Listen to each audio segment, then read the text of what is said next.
A nerdy son, neglected by his wealthy parents throughout his life, was denied even the most basic necessities.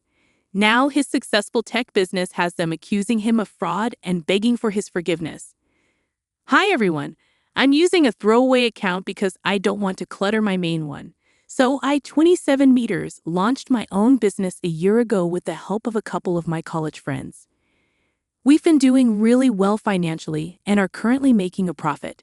A few days ago, my estranged parents, both 54, who hadn't spoken to me since I graduated, finally reached out. They asked if they could join as partners in my business because they wanted to invest in it. But I declined their offer. I didn't consult my friends because they were well aware of my strained relationship with my parents, and I wanted to keep them out of my business affairs. My parents had always neglected and belittled me while I was growing up, despite being the kind of child most parents would be proud of. Both of them were quite wealthy. My dad was a dental surgeon, and my mom was a CFO at a company. Despite growing up in a successful household, I was always ambitious from a young age. However, my parents were never supportive and often made fun of my nerdy tendencies. Despite their wealth, they barely provided for my basic needs, seemingly out of spite. It wasn't until later that I realized they resented me for not achieving the level of success they had hoped for. While they were successful in their own right, they never reached the level of fame they desired. I only learned the truth behind their animosity towards me when I confided in my aunt, my dad's younger sister, who was the only one who understood me when I was 16. She revealed the reasons behind their unreasonable behavior and hatred towards me, believing I was old enough to know. They held me responsible because they felt they had to invest time and money into raising me, believing that if they had dedicated the same resources to their careers instead of me, they would have achieved greater success. They only had me due to family pressure and didn't even desire a child. However, once stuck with me, they chose to deal with me by bullying and constantly making me feel inadequate.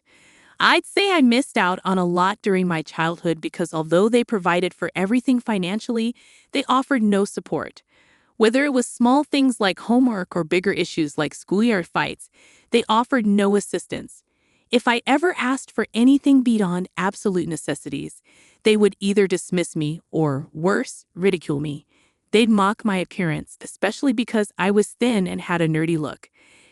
If not that, they'd tease me about my love for computers, insisting I'd only amount to an IT guy and nothing more, deeming any investment in me a waste of money. I experienced severe emotional neglect, and these insults were what I grew accustomed to hearing while growing up. At the time, I didn't realize it was wrong.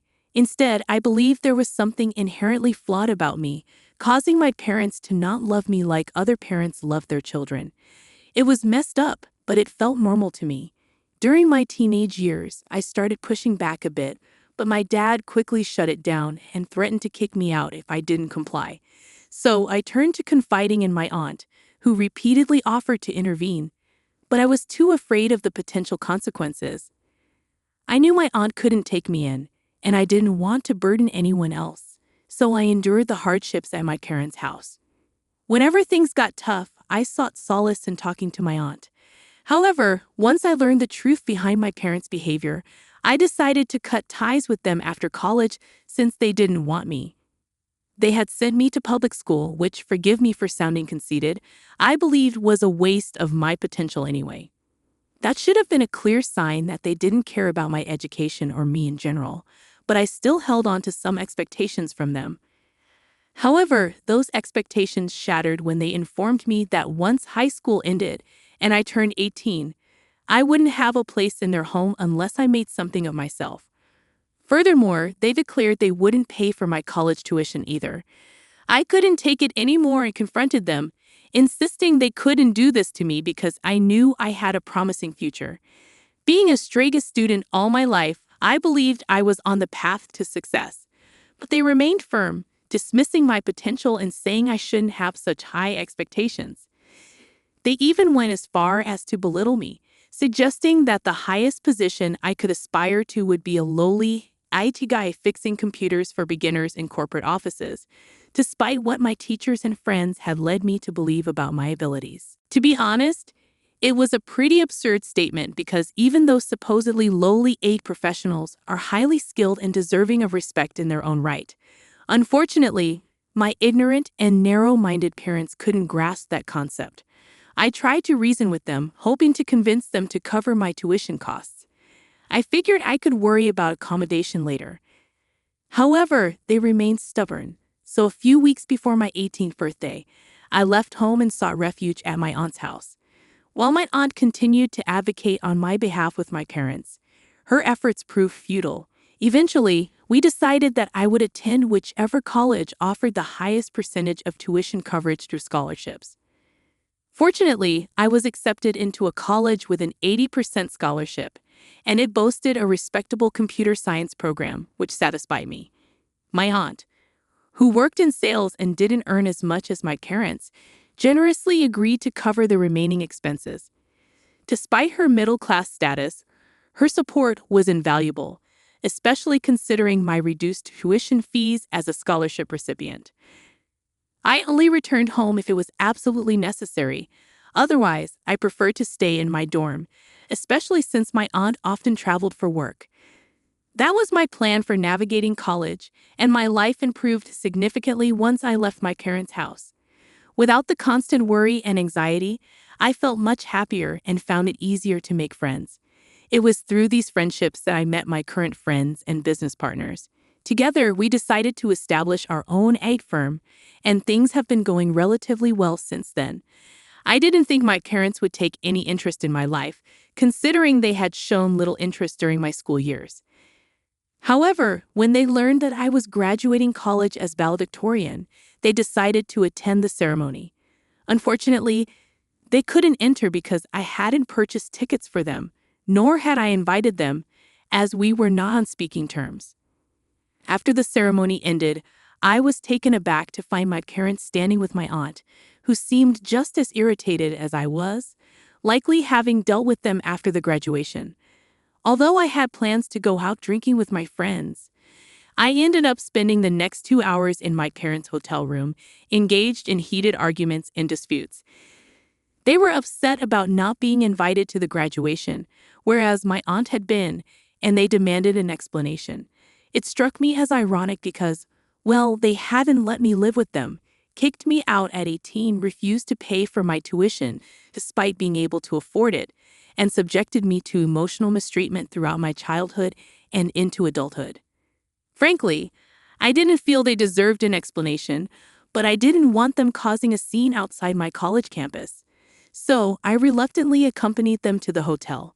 However, before losing my temper completely, I made it clear that I never wanted to see them again and warned them that if they tried to contact me, I would take legal action to keep them away. With that, I left the hotel to meet my friends.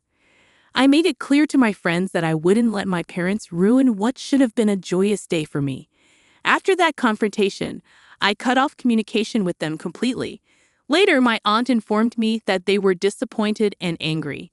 They even discussed the idea of disinheriting me, but I wasn't fazed because I never expected to receive anything from them anyway.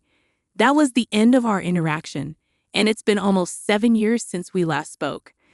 Then, out of the blue, a couple of days ago, they called me. They had asked my aunt for my phone number, and she gave it to them, thinking they wanted to apologize.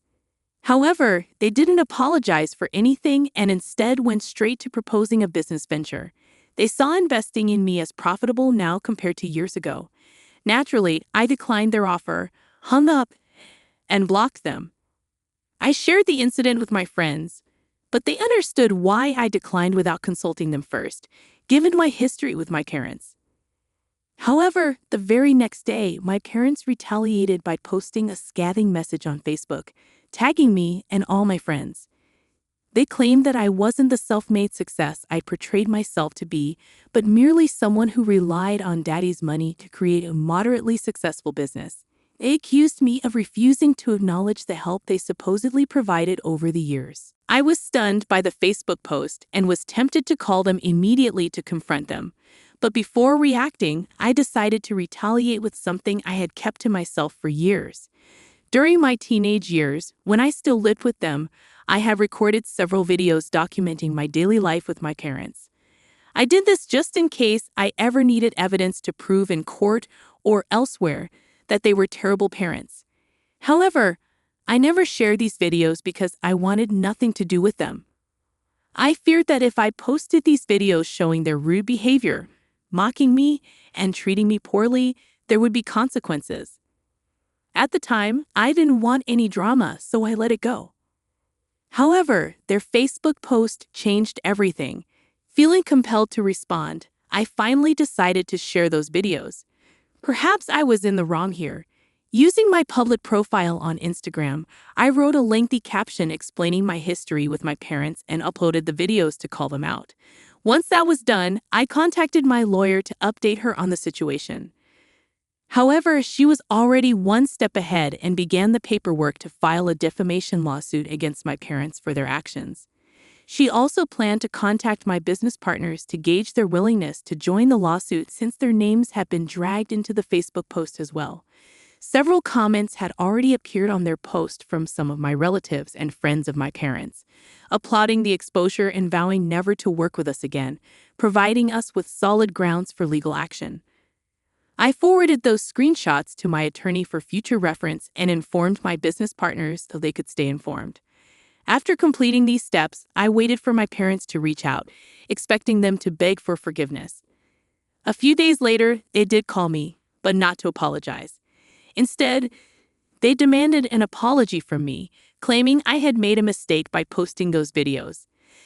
They argued that while they had posted their rant about me on their personal Facebook accounts, limiting the audience, I had shared it on my public profile, potentially reaching a larger audience due to my significant number of followers. They insisted I take down the post immediately because people were already sending them hateful messages, and some were even threatening them. They warned that this could ruin their careers, as the videos portrayed them poorly, and if their employers saw the posts, they would face serious consequences. Feeling defensive, I asserted that they deserved what was happening and promptly ended the call. However, I archived their posts and switched off my phone for a while. When I eventually checked my email after a couple of hours, I found a message from my parents. They expressed regret for past events but condemned my retaliation, highlighting that sharing personal videos without their consent could lead to legal repercussions for me. They hinted at being served with a defamation suit and demanded I retract my actions, warning of the potential consequences if I didn't comply. I discussed the situation with my business partners, who unanimously agreed that we should proceed with the lawsuit. They believed we had acted ethically and refused to back down, unlike those who had resorted to lies and distortion to discredit me. Despite their support, I couldn't shake the guilt, especially after receiving an apology via email. I knew the lawsuit would bring negative consequences for all involved, adding to my uncertainty. I'm torn about what to do next. Despite their apology, am I wrong to pursue legal action against my parents for defamation? Update 1. Hi everyone, I've made the decision to move forward with the lawsuit, and there are a few reasons behind it. Firstly, this wasn't a decision made solely by me. My friends are also involved. Although their posts didn't garner as much attention as mine did initially, it still had the potential to harm my business. Their intention was to tarnish my reputation and that of my firm, so I believe pursuing defamation is justified. Moreover, their apology doesn't hold much weight, as it seemed more about protecting their own careers rather than genuine remorse.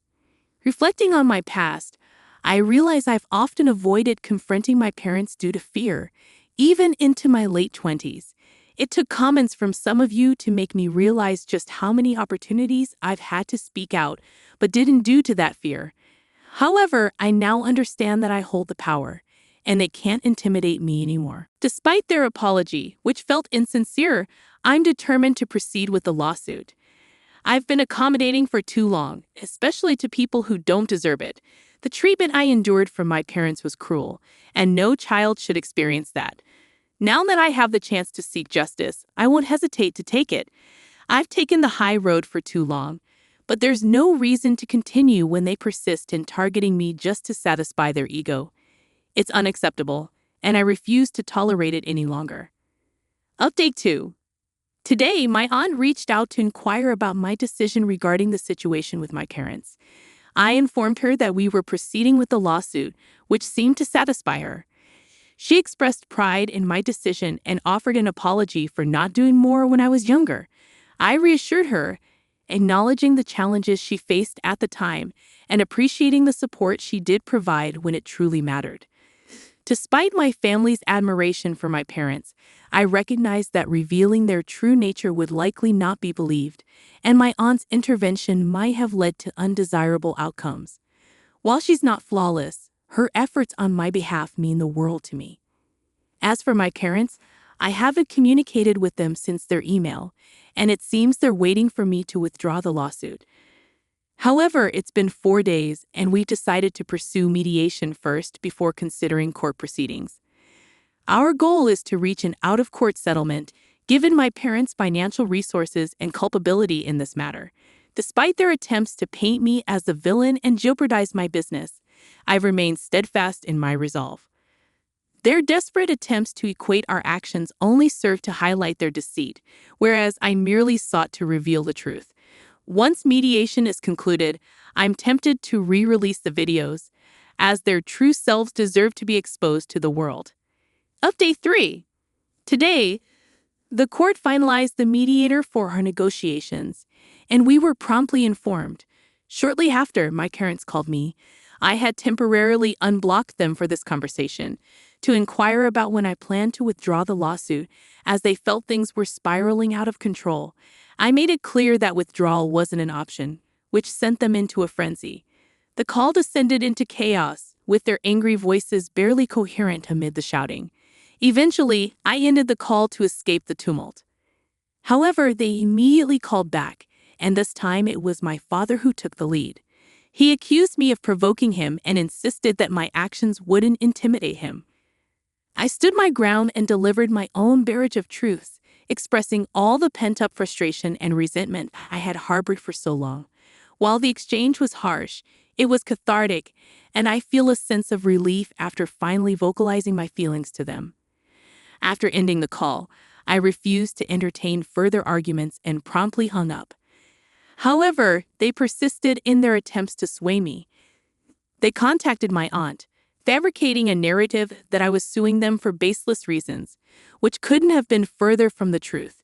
Their manipulation tactics have lost their effectiveness over time, especially with my aunt, who wasn't easily swayed. Unmoved by their pleas, she echoed my stance, offering sympathy but making it clear that their behavior was unacceptable. Threatening to involve the authorities if they continued to harass her, she effectively shut down their attempts. Following this exchange, there was a temporary respite from their barrage until the evening. It seems my parents had resorted to a desperate strategy, contacting every family member to garner support. Consequently, I received a flood of identical messages from various relatives, all echoing my parents' false narrative. It was painfully obvious that my parents had orchestrated this campaign, hoping to pressure me into relenting. Their concerted efforts to salvage the situation only served to highlight their desperation now that they realized the gravity of their predicament. Update 4. The proceedings have commenced, and we're currently on a lunch break. I'm jotting this down while riding the subway. Despite my parents' aggressive demeanor, it's evident that they're on the losing end. If they want to avoid court, they'll need to acquiesce to our terms. I'm fortunate to have such supportive friends and business partners who stood by me throughout this ordeal. Their unwavering support means the world to me. Just moments ago, one of my friends offered a listening ear, recognizing the emotional toll this situation has taken on me. Despite the challenges posed by my parents, I'm grateful for the blessings in my life, including loving friends and an aunt who cares deeply for me.